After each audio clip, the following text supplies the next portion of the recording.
Ilang politiko na nasa narcolist pinabulaan ng sangkot sila sa kalakalan ng iligal na droga. Ngunit DILG giniit na may sapat silang ebidensya laban sa mga ito.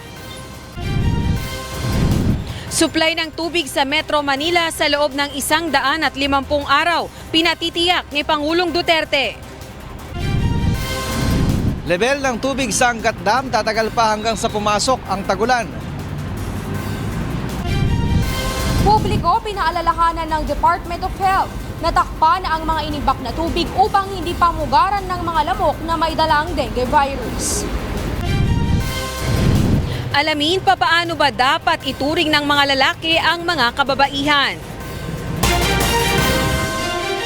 Una sa ating mga balita, 46 na mga politiko ang kabilang sa narcolist na inilabas ni Pangulong Rodrigo Duterte. Nagsampa na rin ng reklamo ang Department of the Interior and Local Government o DILG laban sa mga umano'y narco-politician upang matanggal sa pwesto. Ito ang balita ni Rosalie Cos. Pinangalanan na ni Pangulong Rodrigo Duterte ang mga politiko na kabilang sa listahan ng mga sangkot sa operasyon ng iligal na droga sa bansa. 35 dito ay mga alkalde o mayor, 7 ang vice mayors, 1 provincial board member at 3 kongresista na mula sa iba't ibang bahagi ng bansa. Karamihan sa mga ito ay tumatakbo sa nalalapit na 2019 midterm elections. Inihayag ito ng punong ehekutibo sa publiko sa pagpupulong ng National Peace and Order Council sa Davao City kagabi. My decision to unmask these drug personalities was anchored on my trust in the government agencies who have vetted and validated the narco list. Sa utos din ng punong ehekutibo, sinampahan na ng reklamo ng Department of the Interior and Local Government sa Office of the Ombudsman kahapon ang 46 na incumbent government officials. Ayon kay DILG Secretary Eduardo Anyo, ang inisyal na listahan ng narco-politicians na kanilang sinampahan ng reklamo sa Ombudsman ay galing sa Philippine Drug Enforcement Agency o PDEA. Nahaharap ang 46 na narco-politicians sa mga kasong administratibo gaya ng grave misconduct. Kabilang din sa mga nag-imbestiga laban sa mga naturang personalidad ang Anti-Money Laundering Council at Presidential Anti-Corruption Commission. Pagtitiyak ng Pangulo, validated ang listahan at ipinaliwanag din ang dahilan ng pagsasapubliko nito. Remember that public office is a public trust. An official's right to privacy is not absolute, and there is a compelling reason to prioritize the interests of the state and the people. As your president, my ultimate concern is the pursuit of order in government and the welfare of the Filipino people. My administration assures you of our dedication to change the lives of Filipinos now, not tomorrow. So this is already a validated report. Hindi naman isinama sa inihayag ng punong ehekutibo ang mga pangalan ng mga personalidad na kasalukuyan pang bineberipika ang kanilang involvement sa drug trade. Rosalie Cos, UNTV News and Rescue, Philippines. Pinabulaanan ng ilan sa mga politikong kasama sa narco list ni Pangulong Rodrigo Duterte na sangkot sila sa kalakalan ng iligal na droga. Pero iginiit ng Department of the Interior and Local Government o DILG na matibay ang nakalap na ebidensya ng Interagency Committee on Anti-Illegal Drugs laban sa mga ito. Ito ang balita ni Nel Maribuhok. Inilabas kagabi ni Pangulong Rodrigo Duterte ang panibagong listahan ng mga personalidad na sangkot sa iligal na droga sa bansa. Kabilang sa mga nasa listahan ay 35 mayor, 7 vice mayor, 1 provincial board member at 3 miyembro ng House of Representatives. Ang mga ito ay mula sa Ilocos Region, Cagayan Valley, Mimaropa, Caraga Region, Central Visayas, Zamboanga Peninsula, Central Luzon, Soxargen, Northern Mindanao at Western Visayas. There can never be a valid argument to deny the public, the people of the Philippines at large, to know who are the officials who should not be there in their office. In this particular case now, those who are involved in the deadly name of drug trafficking.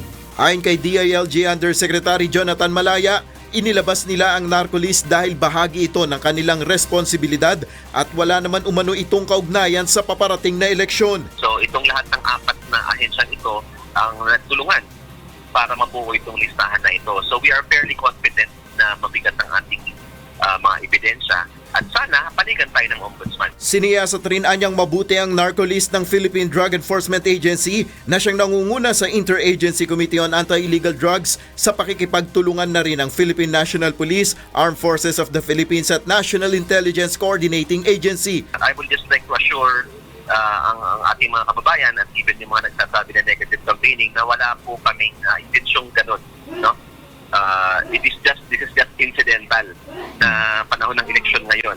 Samantala, itinanggi naman ng ilan sa mga politiko na kasama sa narcolist na sangkot sila sa kalakalan ng illegal na droga. Sinasabi po nila na they validated all of this, pero saan po talaga actual na nakukuha yung mga information? Will it be sa mga taong kumakalaban sa atin o yung mga nasagasaan natin ng ating pag-iimplementa ng batas? Sa unang-una pa lang noong 2016, nag-request na ako na imbestigahan ako, open book ako, binabsan ko ang pamamahay ko na inimbestigahan lahat.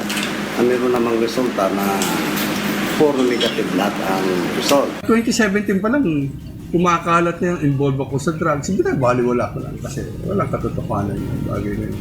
Nel Maribuho, UNTV News and Rescue, Philippines. Maghahanap pa ng prima facie evidence o sapat na ebidensya ang Philippine National Police laban sa mga politiko na kasama sa narcolist ng Pangulo bago masampahan ang mga ito ng kasong kriminal. Magsasagawa rin ng hiwalay na investigasyon hinggil dito ang Department of Justice kapag natanggap na ang intelligence reports mula sa DILG at PIDEA. Ito ang balita ni Leia Ilagan. Wala pang sapat na ebidensyang hawak ang Philippine National Police o PNP para sampahan ng kasong kriminal ang mga politiko na kasama sa narcolist ng Pangulo. Ayon kay PNP spokesperson, Police Senior Superintendent Bernard Banac, kailangan pa nila ng prima facie evidence o kailangan mahuli sa aktong may hawak na iligal na droga o kasama sa transaksyon ng iligal na droga ang mga ito para masampahan ng kasong kriminal. Sa ngayon ay tuloy-tuloy ang pangangalap nila ng impormasyon at ebidensya laban sa 46 na pinangalanan ng Pangulo. Patuloy ang ating maigting na pangangalap ng impormasyon at validation para pa doon sa mga hindi pa napapangalanan. Subalit dahil sa proseso ng validation at verification, ito ay na-reduce pa, no? na narrow down to 46. Kaya 46 lamang po ang inisyal na nasampahan ng kasong administratibo sa Office of the Ombudsman. Sa mga mahuhuli ng akto, no, may prima facie evidence, ay kaagad na sasampahan agad ng kaso ng kriminal. Sinabi pa ni Banac na protector lang o tinotolerate ng mga local chief executives ang kalakalan ng iligal na droga sa kanilang lugar, kaya't napasama ang mga ito sa listahan. Kinumpirma naman ni Banac na 157 sa unang narcolist na inilabas ng Pangulo ang nasampahan na ng criminal case ng PNP matapos mahuli sa mga drug operations. Criminal case ng mga lokal na opisyal dahil sa pagkakasangkot nila sa illegal na droga. Ang pagsampa ng kaso sa kanila ay dahil sa mga buy-bust operation. Ang karamihan ng mga ito ay mga barangay chairman, mga barangay councilors na talagang nahulihan ng mga illegal na droga. Ito na ang ikalawang beses na naglabas ang Pangulo ng listahan ng mga politikong sangkot sa illegal na droga. Samantala, iimbestigahan ng Department of Justice ang mga politikong kabilang sa narcolist na inilabas ni Pangulong Duterte. Ayon kay Justice Secretary Menardo Guevara, uumpisahan nila ang investigasyon oras na matanggap ang intelligence reports mula sa DILG at PIDEA o ang kopya ng mga reklamong isinampa sa Ombudsman. Layunin ng gagawing investigasyon na tukuyin kung may sapat na ebidensya upang makasuhan sa korte ang mga kabilang sa narcolist. Leia Ilagan, UNTV, News and Rescue, Campo Crame. Hinihiling ng isa sa 3 kongresista na kasama sa narco list na imbestigahan sa Kamara ang inilabas sa listahan ng Pangulo. Ayon kay House Speaker Gloria Macapagal Arroyo, nagtanong sa kanya ang naturang mambabatas kung maaari siya maghain ng resolusyon para dito. May karapatan naman anya ang nasabing mambabatas at may kapangyarihan ng Kongreso na imbestigahan ang listahan.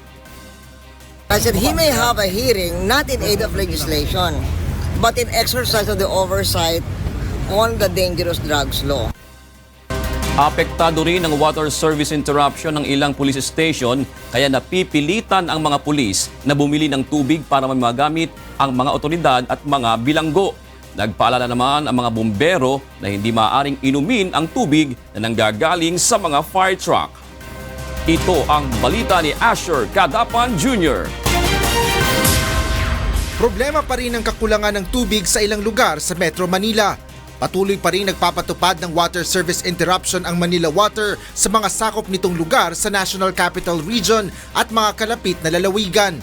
Kabilang sa mga mawawalan ng tubig mula 6 hanggang 20 oras ang ilang barangay sa Makati, Maynila, Marikina, Parañaque, Pateros, San Juan, Taguig at Quezon City. Isa sa mga apektado ang Quezon City Police Station 7 sa Cubao. Kagabi, nawalan sila ng supply ng tubig kaya problemado ang mga pulis kung saan kukuha ng magagamit para sa kanila at sa mga bilanggo. Hindi pa rin po sapat dahil yung mga pangailangan nila kamukha nung inaabot ang gabi hanggang umaga, yung mga yan sa dami nila nagsisiya. Hanggang ginagawa na lang po natin, nagkakabili po tayo ng tubig sa labas para may magamit sila. Magdamag naman na pumila upang makakuha ng tubig na inirarasyon ng mga bumbero ang mga residente ng Cubao. Mahirap po talaga kasi marami kaming, katulad po namin, marami kaming pamilya. Sa mga bata po mahirap. Bukod sa mga tauhan ng Bureau of Fire Protection, tumutulong din ang mga volunteer firefighters sa pagrarasyon ng tubig pero hindi sila pinapayagan na kumuha ng tubig mula sa mga fire hydrants. Yung mga truck na kagaya nito, na hindi BFP, hindi pwedeng kumuha ng tubig dito sa mga fire hydrant namin dito sa Barangay Rodriguez. Naninilaw ang tubig mula sa mga fire trucks kaya paalala ng mga otoridad na huwag gamitin ang mga inirarasyon nilang tubig bilang inumin o paghalo sa pagkain. Patuloy namang sinisikap ng Metropolitan Water Works and Sewerage System na maibalik ang supply ng tubig sa mga apektadong lugar sa Metro Manila. Asher Cadapan Jr., UNTV News and Rescue, Quezon City. Inatasan ni Pangulong Rodrigo Duterte ang Metropolitan Water Works and Sewerage System o MWSS na ipalabas sa Manila Water, Maynilad at kinaukulang mga ahensya ang supply ng tubig na kailangan ng mga apektadong lugar sa Metro Manila sa loob ng 150 araw. Pero ayon sa MWSS, hindi ito maaaring gawin at nabigyan lamang ng maling rekomendasyon ang Pangulo. Ito ang balita ni Roderick Mendoza. Tila napipiko na rin si Pangulong Rodrigo Duterte sa kakulangan ng tubig na nararanasan ng mga consumer ng Manila Water. Sa pahayag na inilabas ni Presidential Spokesperson Secretary Salvador Panelo, sinabi nitong inatasan ng Pangulo ang MWSS na puwersahin na ang Maynilad, Manila Water at kaukulang mga ahensya na ilabas ang supply ng tubig para sa 150 araw na pangangailangan ng mga apektadong lugar sa Metro Manila.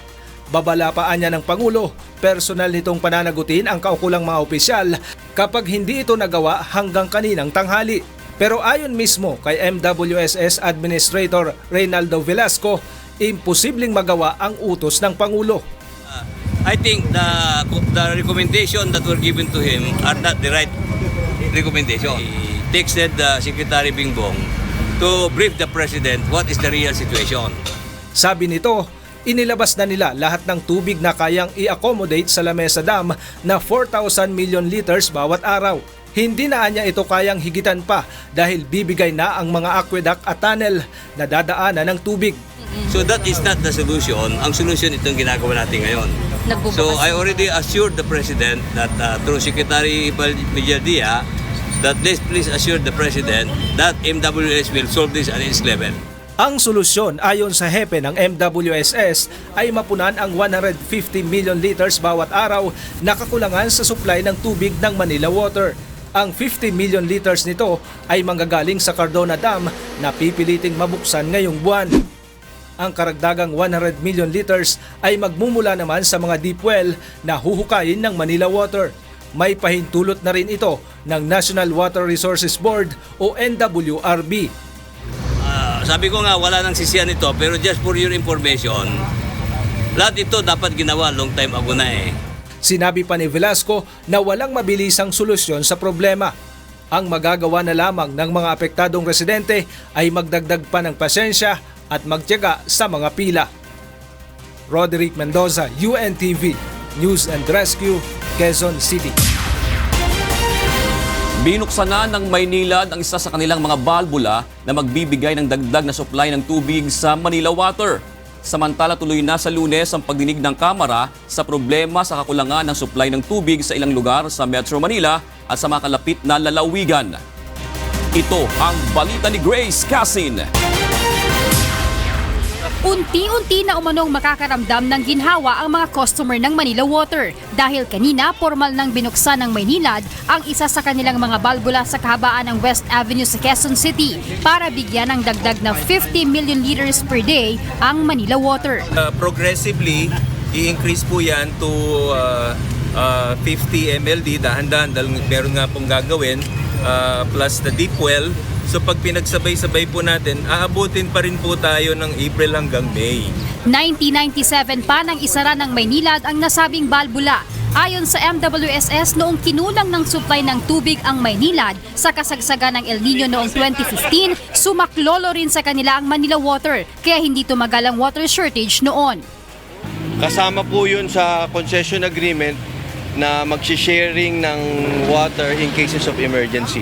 Kahapon, pinulong ni House Speaker Gloria Arroyo ang MWSS para alamin ang punot dulo ng problema ngayon sa supply ng tubig. Dito, ipinanukala ng mga kongresista na bawasan ang pressure ng tubig ng Manila Water sa ibang mga lugar para masapatan ng mga lugar na kinukulang ng supply. Lahat na lang magpare-pareho na magsakripisyo. Hihinaan ng presyon sa lahat pero maiwasan natin yung talagang totally wala ng tubig na tumutulo. Sa Lunes, March 18, haharap na sa Kamara ang MWSS, Maynilad, Manila Water at National Water Resources Board o NWRB para imbestigahan ang water shortage sa Metro Manila at ilang karatig na lalawigan. Plano ng komite na hikayatin ng NWRB na payagan na ang paggamit ng deep well water sa panahon ng krisis. Maybe on Monday you can prepare a committee resolution allowing them so that can be part of the will help, ma'am. That part of the interpretation of the law. That will. Ang Malacanang naman nakatakda na ring maglabas ng isang executive order para hindi na lalo pang lumala ang water shortage. Ayon kay Cabinet Secretary Carlo Nograles, kasalukuyan ang nagtatrabaho ang economic cluster at cabinet assistance system para i-address ang issue. Kanina, isang kilos protesta ang isinagawa ng iba't ibang grupo sa harap ng opisina ng MWSS kaugnay sa nararanasang kakulangan ng supply ng tubig. Pero tiniyak naman ng MWSS na gumagawa sila ng paraan para agad na bumalik sa normal ang supply ng tubig. Grace Casin, UNTV News and Rescue, Quezon City. Sinagot ng Metropolitan Water Works and Sewerage System o MWSS ang kumakalat na issue sa social media na kailangan lamang buksan ahensya ang bypass upang masolusyonan ang water crisis sa ilang lugar sa Metro Manila at kalapit na mga lalawigan. Ayon sa MWSS, laging nakabukas ang bypass at wala sa kanilang kontrol ang pagsasara o pagbubukas nito.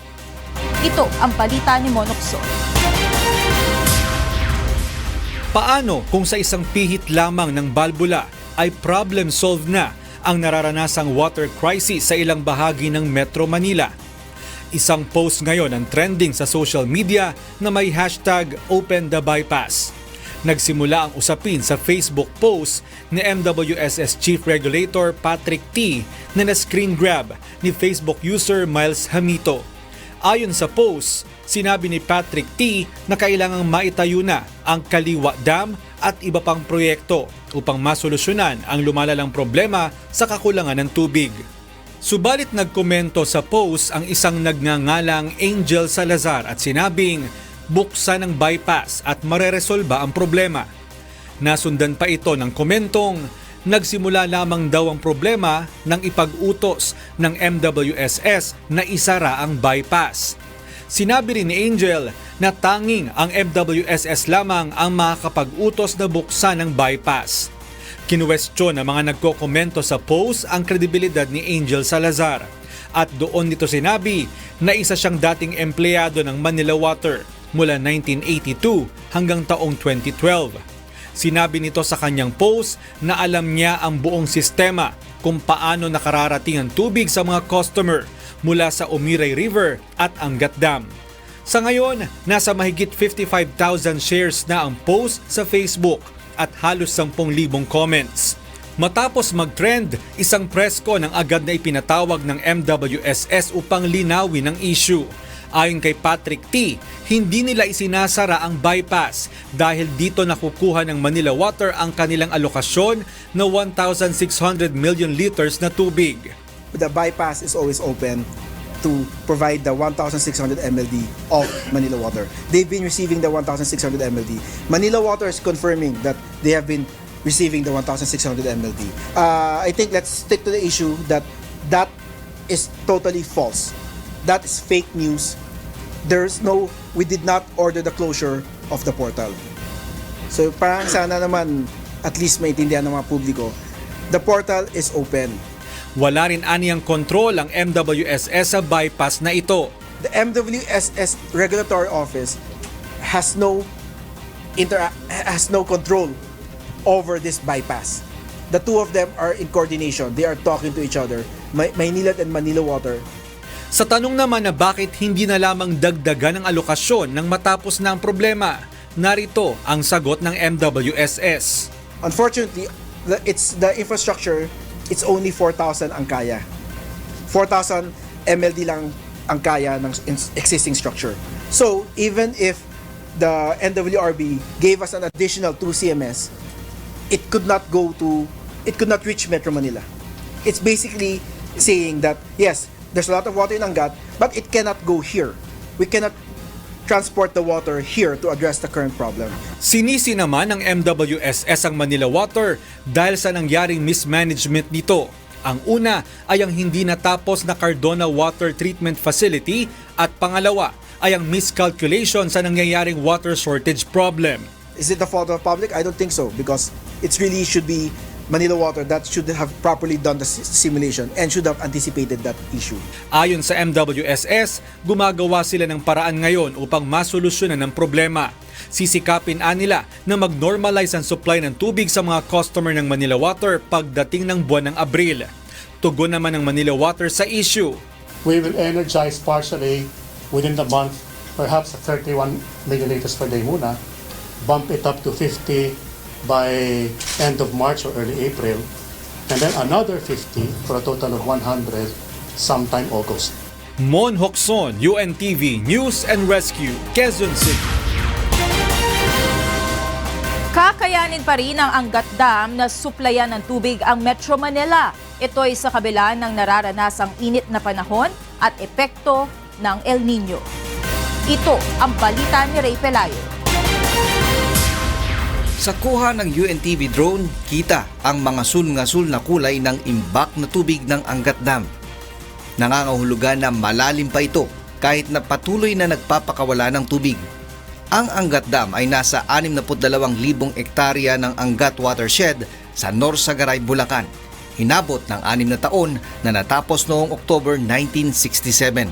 Kaninang umaga ay nasa 199.25 meters pa ang level nito o halos 20 metro pa ang taas bago umabot sa critical level na 180 meters.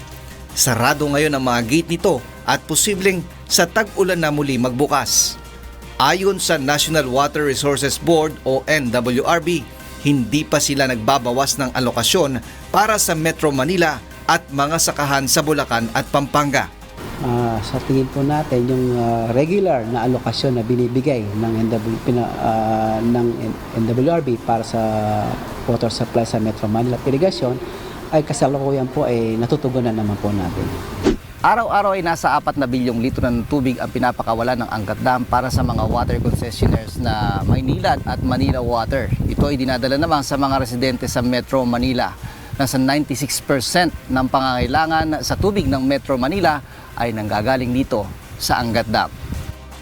Sa kabila ng 131 metrong dike ay ang 218 megawatt na hydroelectric power plant. Sa mga turbine nito dumadaan ang tubig na dumadaloy patungong Ipo at Lamesa Dam na siyang ginagamit naman para sa tubig sa Metro Manila.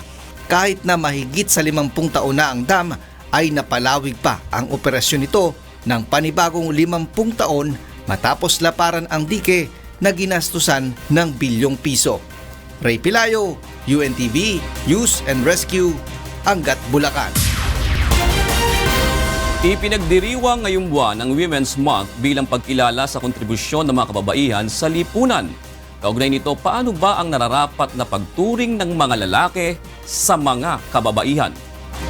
Ito ang balita ni Rosalie Cos.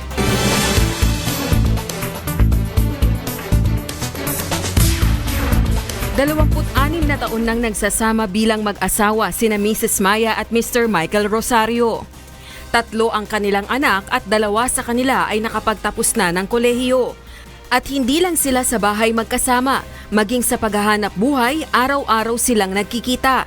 Subalit hindi ito dahilan para magkasawaan sila sa isa't isa. Wala naman po ako nafe-feel na parang may pagbabago. The more na nagsasama po kami, parang mas nafe-feel ko po na kailangan talaga mas masaya. Na parang kasi may family na, di po ba? Para sa mga anak, sa family mo. So, kailangan mo talaga na magkatulungan sa paggawa, hindi lang sa labas, sa bahay, sa gawain, sa trabaho. Yan po. Gaya ng ibang mag-asawa, hindi maiiwasang magkatampuhan at hindi magkaunawaan ni na Mrs. at Mr. kung minsan. Subalit ani Mr., pagpapatawad at pag-uunawaan ang kanilang sikreto upang mapanatili ang maayos na pagsasama. So awa ng tulong ng Diyos sa amin, yung mga tampuhan na gano'n, huwag magtanim ng galit. Pagka kakaroon kami ng mga sabihin na nating away, basta tahimik na lang kami. Hindi na kami nagsasabi kung anong mali nung isa, kung anong mali nung isa, kung anong hindi niya ginawa, basta tahimik na lang muna kami. Tapos later on, sa sarili na lang namin, nakikita naman namin kung ano yung mga mali, mga dapat naman gawin. So doon na lang kami natututo. Kung ang mga banal na kasulatan ang tatanungin, paano ba dapat ituring ng lalaki ang kanyang asawang babae para matiyak ang pagkakaroon ng forever sa isa't isa? Dahil dito, iniutos ng Diyos sa lalaki ang kanyang asawa'y alalayan. Doon po sa unang Pedro 3, versikulo 7. Gayon din naman kayong mga lalaki, magsipamahay kayong kasama ng inyong asawa ayon sa pagkakilala, na pakundanganan ng babae na gaya ng marupok na sisidlan. Yamang kayo na may kasamang tagapagmana ng biyaya ng kabuhayan upang ang inyong mga panalangin ay huwag mapigilan. Maliwanag po sa talata ang utos sa lalaki, papakundanganan ang babae gaya ng marupok na sisidlan. Mas appropriate na maintindihan, mas maganda sa English translation, giving honor unto the wife as unto the weaker vessel. Giving honor. Hindi para ismulin o laitin o menospresyado, ang sabi nila sa Kastila, ang babae. Giving honor unto the wife as unto the weaker vessel. It is the thought or the idea of God's teachings among Christians that the woman be respected as a weaker vessel. A weaker vessel must not be belittled, but must be given honor. Speaking of body constitution, woman is weaker than man physically. And we can also say that spiritually, women are inferior to man. According to the creator of man and woman. Woman must be regarded as a weaker vessel. But instead of being belittled, a woman must be given honor according to the Bible. Dagdag pa ni Brother Eli Soriano, kalooban ng Diyos na kilalanin ng mga lalaki ang kontribusyon at tulong ng mga ina o babae sa pagkakaroon ng maayos na lipunan. Mga kapatid, mga kababayan, ang babae na bigay ng Diyos ay minamahal, inaalagaan, pinagpapakundanganan, binibigyan ng dangal sapagkat ang Diyos ang may kalooban na ang babae ay maging isa sa contributor ng kabutihan ng human society. Rosa Licoz, UNTV News and Rescue, Quezon City. Nagpaalala ang Department of Health sa publiko na takpan ang mga imbak na tubig upang hindi pamugaran ng lamok na may dalang dengue virus. Iniulat naman ng National Center for Kidney Institute at Quirino Memorial Medical Center na normal pa ang operasyon ng kanilang ospital pero nagtitipid na sila ngayon sa paggamit ng tubig. Ito ang balita ni Aiko Miguel. Kanya-kanyang imbak ng tubig ang mga residente sa mga lugar na apektado ng water interruption. Maging ang mga ospital ay nag-iimbak din ng tubig para sa paglilinis at pambuhos sa mga palikuran. Ikinababahala ng Department of Health ang posibleng paglobo ng dengue cases ngayong taon kung hahayaang walang takip ang mga container ng tubig. Lalo na't simula January 1 hanggang March 2, 2019, may naitala ng mahigit 40,000 dengue cases sa bansa. Mahigit 60% ang itinaas nito kumpara noong 2018. Kaya panawagan ng DOH sa publiko. Pwedeng takpan ng plastic, talilian sa may labi ng mga lalagyan at siguraduhin na ito ay hindi mapamugaran ng mga lamok at doon ang kitikite ay dadami at magiging lamok at sila magkakalat ng sakit na dengue. We make it a point to keep our water containers closed at all times, especially those that are outside of the hospital. Nagbaba na rin ng kautusan ng Department of Health sa mga ospital na magsagawa ng water testing sa kanilang mga laboratory upang tiyakin na hindi kontaminado ang mga tubig na isinusupply sa mga ospital. Ayon kay Health Secretary Francisco Duque III, maiging matiyak na malinis ang supply ng tubig na dinadala sa mga ospital upang maiwasan ang diarrhea at gastroenteritis outbreak. Hindi rin ipinapayo ng kalihim na manggaling sa mga water tanks ang tubig na iinumin. Samantala sa pagdalaw ni Secretary Duque ngayong araw sa mga ospital na apektado rin ng water shortage, iniulat ng National Center for Mental Health o NCMH at Quirino Memorial Medical Center na normal pa ang operasyon sa kanilang ospital, bagaman tinitipid nila ang kanilang water supply. Nakakatanggap ang NCMH at QMMC ng water supply mula sa Manila Water, Philippine Red Cross, BFP at sa Maynilad. Bukod dito, may 11 deep well din ang NCMH kaya naman sapat ang supply ng tubig doon at normal ang kanilang operasyon. Hindi rin nila naglilimita ng kanilang mga tinatanggap na pasyente bagaman may water shortage ngayon sa ilang lugar sa Metro Manila. Our admissions will still be the same as usual. Aiko Miguel, UNTV News and Rescue, Quezon City.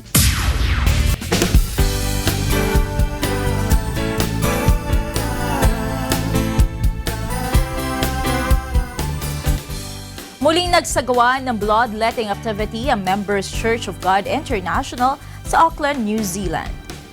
Ito ang balita ni Paul Gatchalan.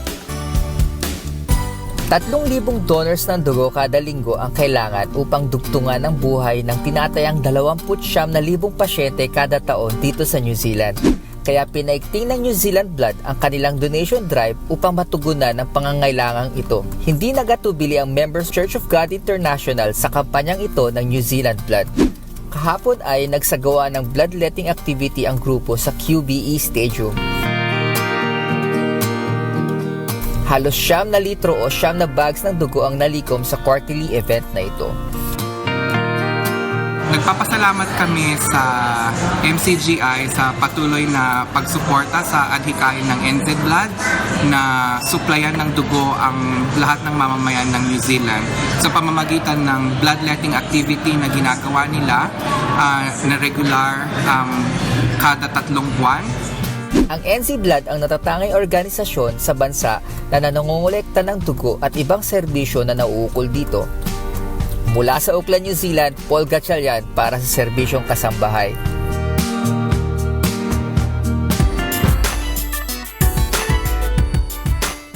Natanggap na ni Wishcovery Season 2 Grand Champion Rhea Basco ang kanyang brand new car na bahagi ng napanalunan nito sa pinakamalaking online singing competition sa bansa.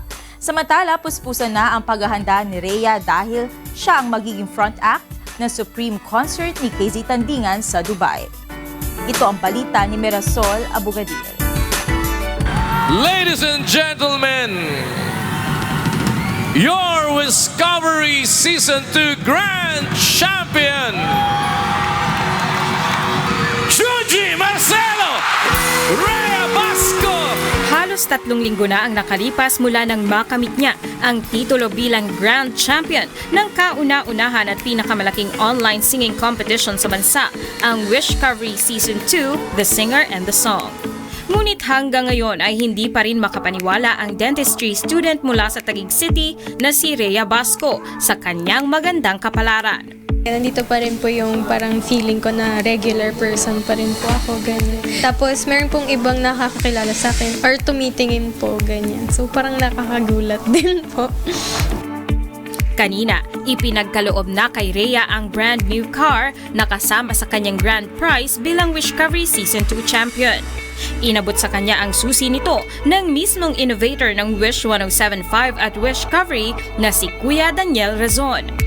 Bukod sa brand new car, tumanggap din si Rhea ng house and lot, 1 million peso cash at 1 million peso worth of contract bilang grand prize. At matapos manalo sa prestihiyosong kompetisyon, tuloy-tuloy na ang pag-usad ng kanyang career sa music industry. Sa nalalapit na Supreme Concert ni KZ Tandingan sa Dubai sa March 22, ay siya ang magiging front act. Kaya naman puspusan na ang paghahanda ng young artist para sa kanyang kauna-unahang performance sa labas ng bansa. Pa-practice po ako para hindi naman po sila ma-disappoint sa akin pag nag-perform na po ako sa Dubai. So, gagalingan ko po. Excited na po ako. Tsaka kinakabahan din po. Kasi concert po ni KZ yun, super galing niya. Super happy din kasi po, pinagkatiwalaan po ako ng Wish na mag-front act po sa concert ni KZ sa Dubai and sa Davao po. So, sobrang happy po. Pagkatapos ng kanyang pagtatanghal sa Dubai, marami pa itong mga naka-line up na proyekto. Ayon kay Kuya Daniel Razon, abangan ng mga wisher ang nalalapit na concert at album launch ni Rhea at mga kapwa nito grand finalist sa Wishcovery Season 2 ngayong taon. Kasama dyan kasi yung mga recording niya, no? And then of course, yung mga concerts na naka-line up where she will be part of it. At yun ay itong year din na to. And pati yung sa launch ng kanilang album, and they will be having a concert as well for that one together with the other artists and yung mga composers nila na nag-compose ng mga songs nila. So ito ngayon yung immediate na kasunod yung launch ng kanilang album wherein we will be looking forward na makapag-collaborate din sila dun sa kanilang mga mentors and yung kanilang mga composers sa isang performance that they will be doing sa malaking venue. Samantala, maghanda na rin ang mga singing hopeful para sa nalalapit na Season 3 ng Wishcovery. We will be announcing soon the mechanics for the Season 3 ng Wishcovery. So abangan na lang po nila and hopefully ay makapagbigay ng panibagong chance dun sa mga ibig na pumasok sa larangan ng musika. So watch out for the opening and we will be announcing all the mechanics soon. Kaya wishers, keep on wishing dahil posibleng kayo na ang susunod na Wishcovery Grand Champion.